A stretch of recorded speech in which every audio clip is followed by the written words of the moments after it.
Did he do it, right? Yeah, You've been heavy on social media talking about it. He did it. And I'm the only one who's been vocal about this long before it actually. Would you be open to a plea bargain? Well, it's not up to me. It's up to Mr. Combs, and I don't see it happening. Why? Because he believes he's innocent. More fallout for Sean Diddy Combs, and this time a major law firm has dropped him as a client. But why now? Well, we're going to talk with renowned celebrity attorney Bradford Cohen to get his take on this. 50 Cent recently teased an upcoming documentary that puts significant focus on Diddy's legal team. This comes as no surprise, but it does raise questions. Do the attorneys defending someone with a long list of charges and witnesses lined up have more at stake than just their paycheck? Why is that not a fair outcome? What he did here is on a magnitude of unlike anybody else you could imagine. A week after these public searches were televised, he gave us his passport. His children gave us his passport. He then paid off the mortgage entirely on his Miami home, $18 million. It's instructive that he's going to have a bail package ready so that if he was arrested, he would have something ready so that he could get out the next day and show the judge he's taking this very seriously, which he is, which is why 12 days ago, Chris, when we thought there's an indictment that may be coming, he flew to New York the very next day. And that's an extraordinary move for a defendant who's been under investigation that he's been aware of for at least 6 months. He has done everything somebody under investigation can do. I can't think of anything else that he could have done. He's fighting, he's innocent, and he's gonna be able to show it. Consider Mark Aniff as an example. He has been standing by Diddy for a very long time. His refusal to accept a plea deal speaks volumes. Listening to his thoughts on persevering through Diddy's year-long case feels like watching someone fully embrace the role of the devil's advocate. Would you be open to a plea bargain? Well, it's not up to me. It's up to Mr. Combs, and I don't see it happening. Why? Because he believes he's innocent. He believes he's innocent, and what's more, he believes that he needs to stand up, not just for himself, for his family, and for everybody who's been targeted by the federal government. However, the prosecution isn't holding back. They have presented evidence claiming that Diddy allegedly used other prisoners' phone codes to send coded communications. Talk about breaking the law. This audacious move not only violated prison regulations, but also shattered any trust in his ability to follow the law, even while behind bars. But also, Shauna, I'm curious as to your thoughts here on these allegations, right, of witness tampering.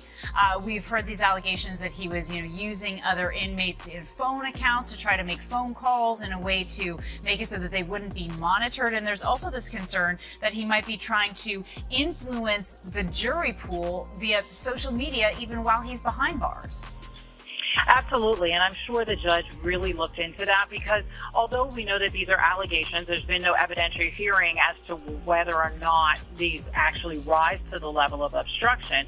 Just the idea that he is not even following the rules that are enlisted by the prison is already a sign to the judge that he may not follow any conditions that are set forth. And so those type of allegations, whether or not there's been an evidentiary hearing, just speaks to the actions of the individual while incarcerated. And if you're not having good behavior at that time, the judge is going to look to say that, even if you're let out and left to your own devices, it's not going to get any better. So that has not played in his favor at all. And Mike, if you can sort of read us in here on what this also says about the larger team around Sean Diddy Combs, noting here that the judge writes the sufficiency of any condition that would place trust in Combs and individuals in his employment, like a private security detail, to follow these conditions. I mean, they're really questioning everyone around him as well. They are. And Kana, just listening to you and trying to talk, I really began to think about not only his associates and who's on his payroll, but also Kana, his family.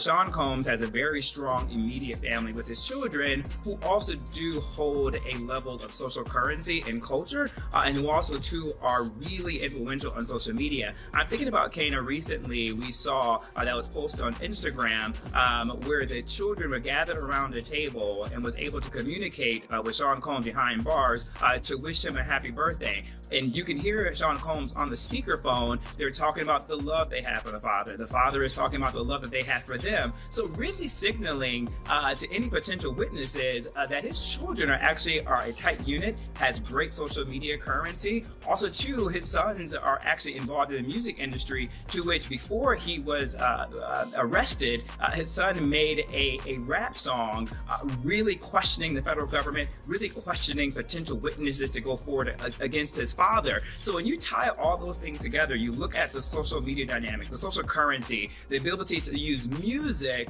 to possibly influence and cause distress to amongst witnesses. That is all part of the safety to which the judge is talking about. It turns out Diddy's communications weren't just outdated methods. According to reports, they involved a third-party app, raising suspicions that an insider might have been helping him maintain a secret back channel to the outside world. From there, Judge Subramanian says there is evidence that Combs violated Bureau of Prisons regulations during his pretrial detention to obscure his communications with third parties. We talked about this a lot, how Sean Combs was using other inmates' PAC numbers to make calls, was using a private messaging service to reach out to people, was also engaging in three-way phone calls. The allegation was he was not only breaking the rules, but he was also doing it to reach out to potential witnesses in the case, maybe to try to influence potential jurors through a social media campaign.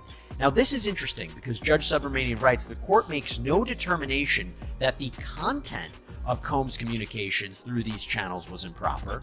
That's interesting. And this is something that he talked about in the hearing about, is it really bad he's posting things or having people post things for him on social media? So he's saying, I'm not really going to focus on the content of the communications, but, and this is something that we talked about in a prior sidebar, it was just the flouting of the rules that was the problem. He writes, however, his willingness to skirt BOP rules in a way that would make it more difficult for his communications to be monitored is strong evidence that the court cannot be reasonably assured as to the sufficiency of any conditions of release, especially given that they occurred when Combs was seeking bail and when he knew the government's concerns about witness tampering and obstruction were front and center. Yeah, really bad that he's doing this when he's already accused of obstruction and he's under the government's eye. But, and this is also interesting, you know another reason why the court was skeptical about Sean Combs being released? And, you know, Judge Subramanian at least kind of entertained what would bail look like, what would pretrial release look like. He went on a back and forth, and we'll talk about this in a minute, where Sean Combs' attorneys had said he has an apartment in New York, there will be private security. Well, here's what the court says. The court doubts the sufficiency of any conditions that place trust in Combs and individuals in his employ, like a private security detail, to follow those conditions. So, wow. So really seems swayed by the prosecution's argument that his private security team could probably be susceptible to manipulation. Speaking of leaks, remember the phone call between Diddy and his children that went viral? While some speculated it was artificial intelligence, AI, it might have been real. The details from the leak eerily align with recent revelations. Additionally, some conspiracy theorists suggest that the mention of pizza boxes in the call could be a code for something far more sinister. Well, what about, they say, quote, the defendant also uses a non-authorized third-party messaging service called Contact Me ASAP to obscure his communications. The defendant appears to be using two Contact Me ASAP accounts. First, the defendant's BOP contact list includes a particular email address assigned to the defendant's son, which does not appear to be an account owned by the defendant's son, but instead appears to be an email address connected to Contact Me ASAP. Second, the defendant appears to be using another inmate's Contact Me ASAP account, primarily using email one. The defendant has exchanged hundreds of text messages via Contact Me ASAP with dozens of individuals, including attorneys and individuals who are not on the defendant's contact list. So any issue there? Again, if he's contacting his attorneys, it's usually, it always is attorney-client privilege, unless there's a third party involved. Some people don't feel comfortable talking to their attorneys on jail calls. Even though they know they're not supposed to be listening to those calls, I can tell you, they do listen to some of those phone calls. They're not supposed to. They might not use it in a court of law. But a lot of times you find that they oh, sorry, by accident, I didn't realize it was his attorney until I was 3 minutes in. Right. So I don't take much of that unless, like I said, unless they have some damning evidence that he is doing something crazy on those phone calls or he's doing something crazy on that application. Other than that, just using it. I guess the counter argument would be, putting aside what the content is, we'll get to that. If he's breaking the rules of the prison, right? Excuse me, not the prison. If he's breaking the rules of the detention center, should he be on the outside? Is he going to flout the rules of his bail?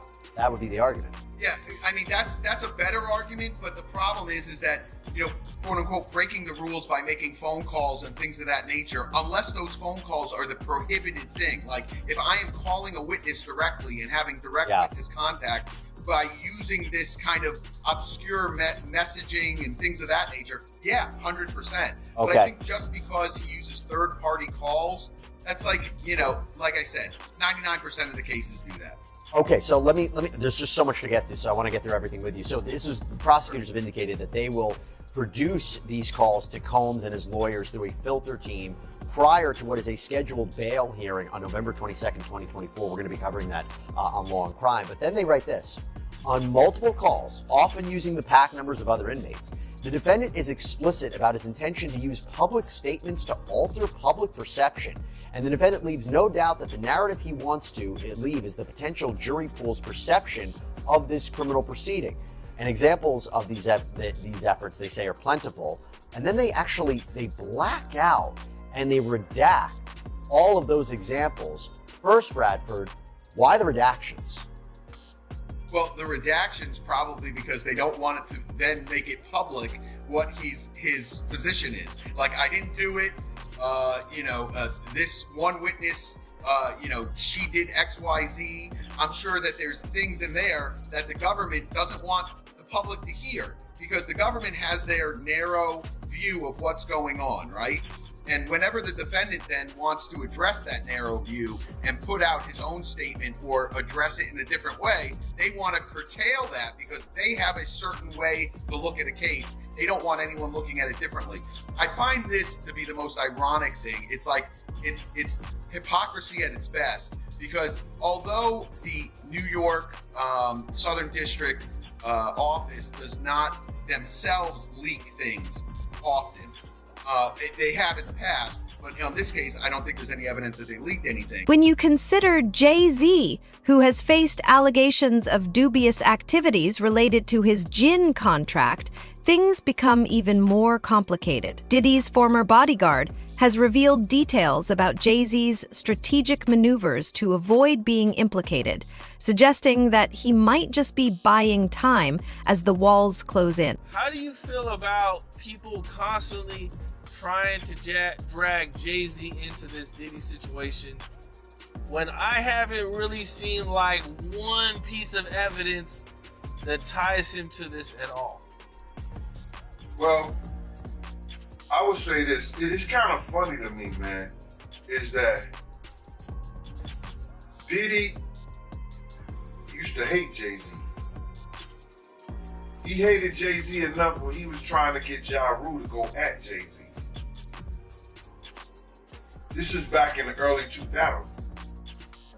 And one day, Asler, Kushner, Diddy, and myself went to a Nets game and we met Jay-Z. I've never been a Jay-Z fan, like some of his music, the whole 9 yards. But when we went over to the, I think that was Prudential Center in Newark, and him and Puff met up, it was strange to me. Because I remember what Puff was trying to do. And then both of them, they was talking about something amongst each other, amongst all of us, and laughing and joking with each other. Then over the years, I see them giving garden parties. You understand what I'm saying? You could tell that the people in power had gave that reign to Diddy, and Jay was next in line. So to separate him, when in fact, they may be two of the same, but because Jay-Z is low-key, that low-key sneaky shit, and Diddy is and was rambunctious, you know, just out with it. It don't mean that they're not two of the same. One just a little quiet with it. What happened at the basketball game? When they ran into, you guys ran into Jay-Z? They were just talking. They was talking amongst each other about their little white girls. Their little skinny white girls. After facing criticism during her interview with Piers Morgan, Jaguar Wright has been outspoken in her criticism of Jay-Z's alleged misdeeds. She claims that these recent allegations serve as her moment of redemption. It's now being talked about louder than ever. I guess, does that give you some peace to know that people are finally really questioning this man? It's emboldening me. I spoke on Piers Morgan. I said that I had 3 victims that I've been working with, victims of the Carters, that were ready to come forward. This might help them feel a little more confident now. So this is great because he's been evading. But the thing is, everyone in the backdrop knew that he was the celebrity John Doe. Everybody knew that. They knew it when I did Piers Morgan. Is Beyonce celebrity B? I hope to God not. But she was around. And she's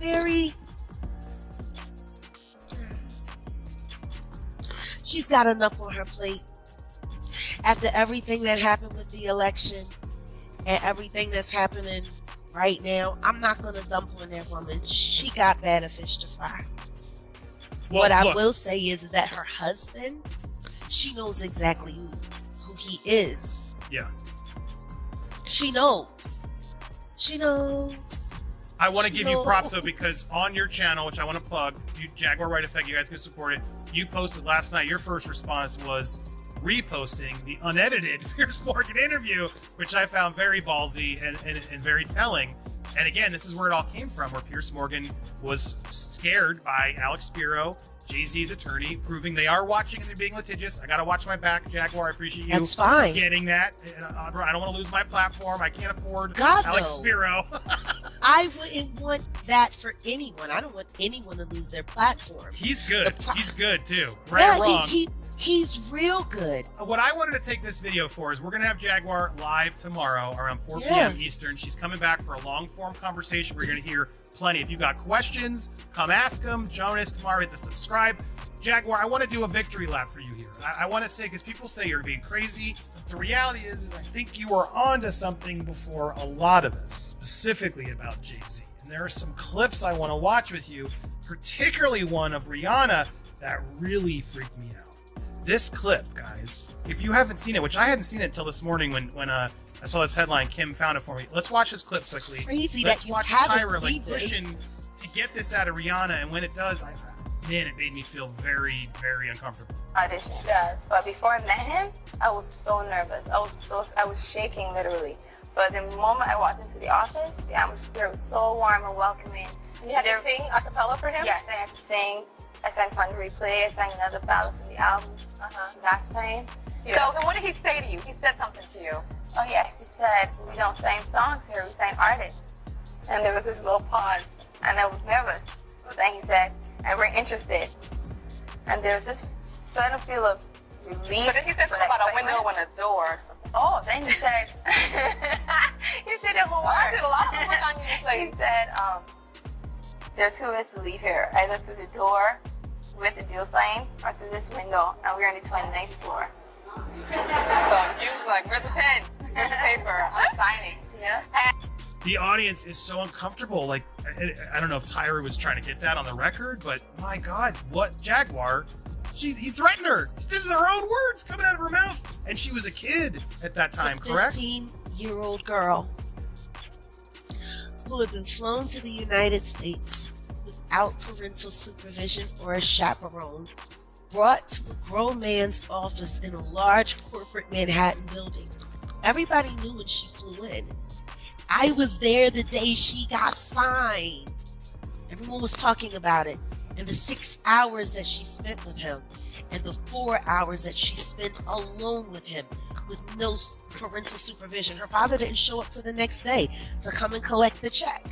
Well, and there's This the is rumors, her life. The rumors were even beyond that, right? That Jay-Z was cheating on Beyonce with her when she was Very much 17 is what a lot of this came out through a publicist who later then Have had you to spoken apologize. to my friend Jonathan Hay? You should talk to Jonathan.